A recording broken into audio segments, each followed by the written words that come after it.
Turning now to the renewed investigation into the 1996 murder of Tupac Shakur. If you knew who killed Tupac, would you tell the police? Absolutely not. I don't get paid to solve homicides. Keep walking back, take a step to your left, step to your left. 28 years later, and Tupac's mystery has finally cracked open, and the truth is worse than anyone expected. The new evidence uncovered in 2025 is so shocking, it reopened questions people thought were settled decades ago.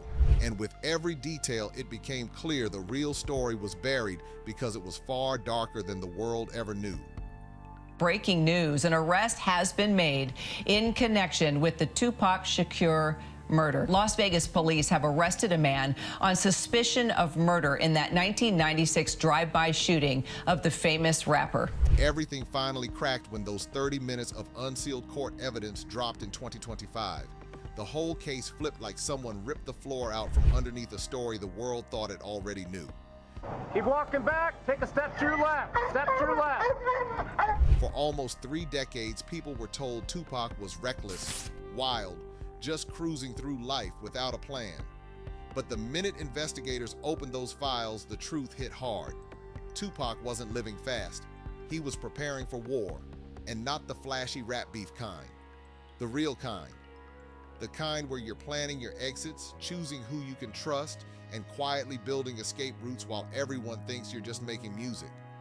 Shakur was shot multiple times while sitting in the passenger seat at a red light near the Las Vegas Strip in 1996. And then there was the BMW, not the one from the Vegas Strip, a different one.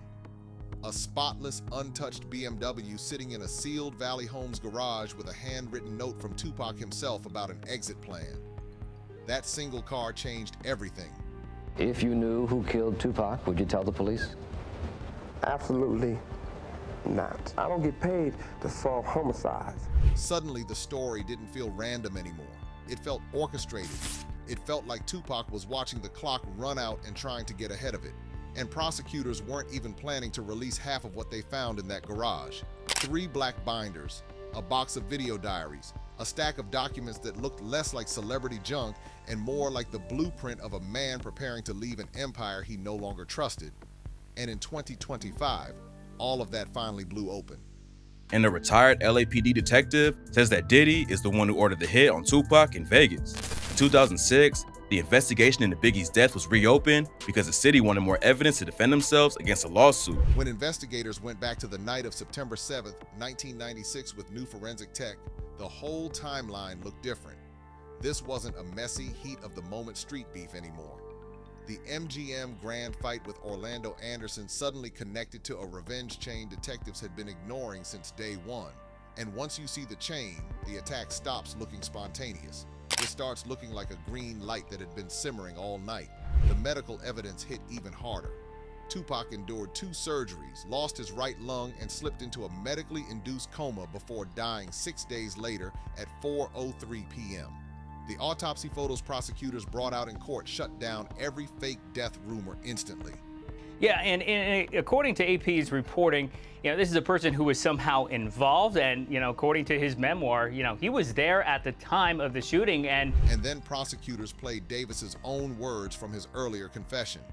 Watching him try to reenact the Cadillac movements while contradicting himself was brutal, especially when the reenactments perfectly matched old footage from the Vegas Strip. With the 2025 forensic tech, the drive-by looked clean, practiced, and painfully deliberate. You can hear the officers calling out the man living inside, Dwayne Keith Davis, known as Keefy D, who has claimed he is one of only 2 surviving eyewitnesses to the murder of Tupac Shakur. In the killing, that had been reported in the Los Angeles Times. It's interesting that now the spotlight turns toward this new suspect, Keefy D.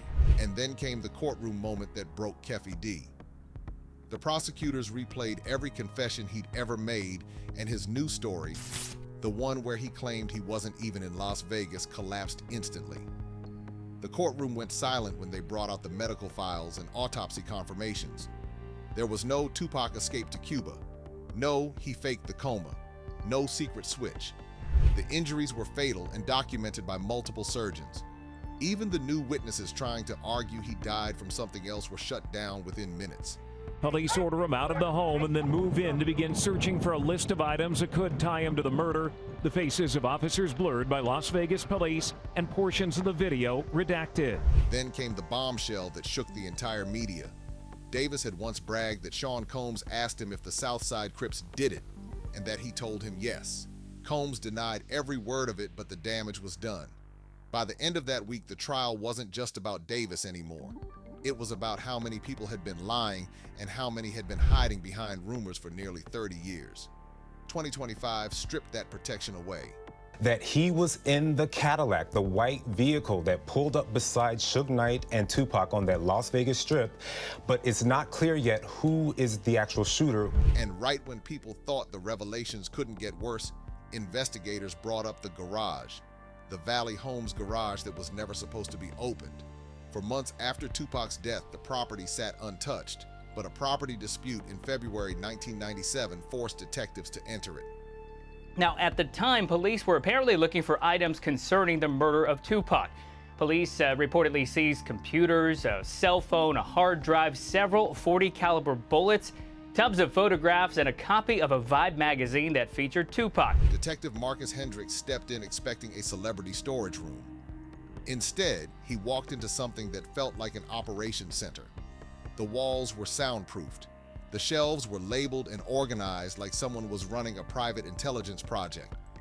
The deeper he walked, the clearer it became that Tupac had been moving in silence, preparing for something huge while the world laughed at his so-called paranoia. Dwayne Keith D. Davis was arrested early this morning, though the exact charges he faces isn't known right now. His arrest happening just 2 months after Las Vegas police raided Davis's wife's home in Henderson, Nevada. Those binders completely reshaped the narrative. Tupac wasn't reckless. He wasn't out of control. He wasn't a loose cannon. He was planning a whole second life, down to the paperwork, the cash flows, and the escape routes. And the people closest to him knew it. That single discovery was enough to make prosecutors admit that the world never knew who Tupac was in his final months. But in 2025, the truth finally forced its way out, and none of it looked anything like the story we were all told for nearly 3 decades. Nearly 13 hours of body-worn camera video obtained first by ABC News. The craziest turn in this whole case didn't even come from a witness or a detective. It came from a stack of mini DV tapes sitting inside a dusty lockbox, each one labeled in Tupac's handwriting from July through September 1996. These weren't polished interviews or stage performances. These were raw, private confessions from a man who clearly knew something dark was closing in on him. In a search warrant also obtained by ABC News, police reported they seized magazine articles, computers, hard drives, and photos from the 1990s that apparently show individuals who could have been connected to Shakur's death. The Tupac on those tapes wasn't joking, wasn't angry, wasn't putting on that loud, fearless persona the world thought was the real him. He was tired. He was cautious. He kept saying he felt watched everywhere he went. And the wildest part? He talked openly about leaving everything behind and starting over in Ghana like he was ready to disappear before anyone could stop him. In 2018, Davis appeared in the BET documentary series A Death Row Chronicles, saying that he was in the car with the shooter. You said the shots came from the back. Who shot Tupac? They keep it for the code of the streets. It just came from the back seat, bro. But the tape that shook everyone was dated September 3rd.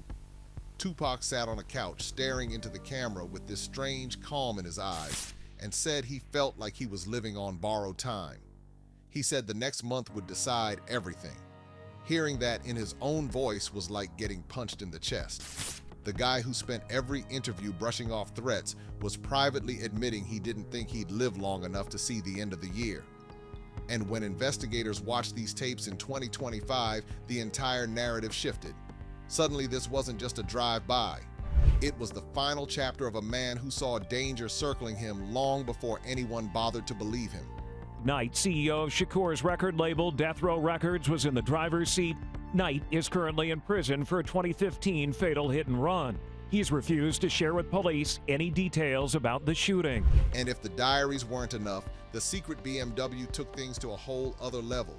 Sitting untouched on a lift, perfectly polished, never driven once. Tupac had bought this black BMW 750i just 3 weeks before the shooting, and then nothing. Not 1 mile, not one trip. Just a silent waiting escape car that nobody took seriously until 2025 investigators cracked open the garage. Yeah, so Dwayne Davis, or Keefe D, as many people know him to be, has long said that he knows who the shooter is. And even Suge Knight, I believe, has come out and said he knows who the shooter is. He was... Under the workbench, they found the keys with a handwritten note beside them that simply said, "Exit plan, New York or Ghana. Decide by October." That was the moment the room went dead quiet. Suddenly, the diaries weren't paranoia. They were preparation. Then they opened the trunk. $80,000 in vacuum-sealed stacks. Multiple passports, real and fake. A list of international contacts stretching from Jamaica to Cuba to 3 African nations. And right next to all of it were financial records showing Tupac had quietly started shifting money offshore.